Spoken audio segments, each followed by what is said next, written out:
चुनाव प्रचार के इस दौर में कांग्रेस सांसद राहुल गांधी दक्षिण विजय के लक्ष्य को साधने निकले हैं। कांग्रेस सांसद ने शुक्रवार को कर्नाटक के बीजापुर में रैली की। इस दौरान उन्होंने कांग्रेस की न्याय की गारंटियों की चर्चा करते हुए मोदी सरकार पर जमकर हमला बोला। राहुल ने कहा कि आजकल नरेंद्र मोदी अपने भाषण के दौरान काफी घबराए हुए रहते हैं।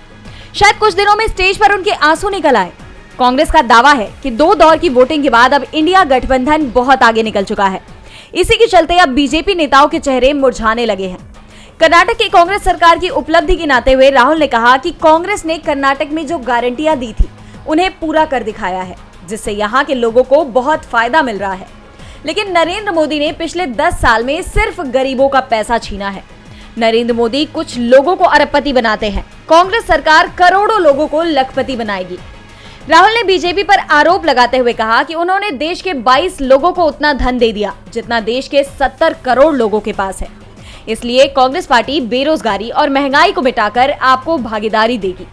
जितना पैसा नरेंद्र मोदी ने अरबपतियों को दिया है, उतना पैसा हम हिंदुस्तान के गरीबों को देंगे। नरेंद्र मोदी जी ने एयरपोर्ट, पोर्ट, बिजली, खदान, solar wind power, defence sector सब कुछ अडानी और उनके जैसे अरबपतियों को सौंप दिया है, लेकिन गरीबों को कुछ नहीं दिया।